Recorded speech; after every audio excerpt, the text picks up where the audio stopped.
Altar, les royaumes entrelacés. Résumé de l'épisode 7. La brèche dans le mur du guet nécessitait des réparations urgentes, mais le matériel pour colmater un trou d'une telle ampleur devait être extrait d'une ancienne mine abandonnée depuis des années. Pour s'assurer que le site était sécurisé avant la reprise des travaux, un groupe d'aventuriers fut chargé de l'explorer.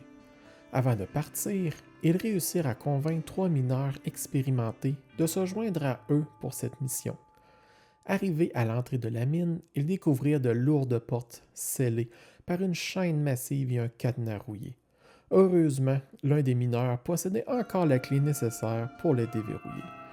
En ouvrant les portes, une odeur de renfermé mêlée à la poussière leur remplit les narines, trahissant les années de désuétude de ce lieu. Le premier niveau de la mine fut fouillé sans qu'ils n'y trouvèrent rien d'intéressant. Cependant, le monte-charge, rouillé et inutilisable, bloquait leurs travaux vers les niveaux inférieurs. Garek, avec son savoir-faire, parvint à bricoler le mécanisme pour le remettre en marche. Ils décidèrent de laisser l'un des mineurs en haut pour surveiller le fonctionnement du monte-charge pendant qu'ils descendaient explorer les profondeurs. Au fil de leur progression, ils rencontrèrent plusieurs éboulis obstruant les rails et les passages. Tandis que les deux autres mineurs se mirent à dégager les obstacles, les aventuriers poursuivirent leur exploration des tunnels. Le quatrième niveau, souterrain, inaccessible par le monte-charge, révéla des indices inquiétants. Des traces étranges sur les parois indiquaient qu'une créature massive, capable de broyer la pierre, se trouvait probablement dans ces profondeurs.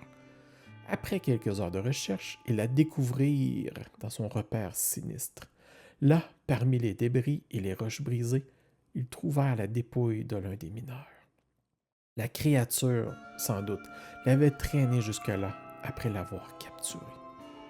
Déterminés à éliminer la menace, les aventuriers mirent en place une stratégie pour l'attirer.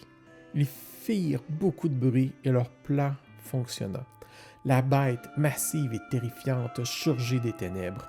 Le combat fut intense et brutal. Barnadero subit de lourds coups et tomba sous les assauts de la créature.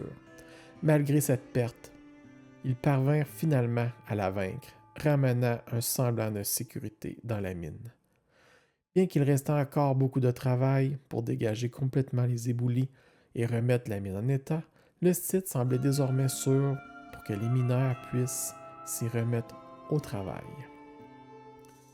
Altar est une campagne en table ouverte diffusée sur Twitch. Pour plus d'informations, consultez le Wardenville et rejoignez notre communauté Discord. À la prochaine!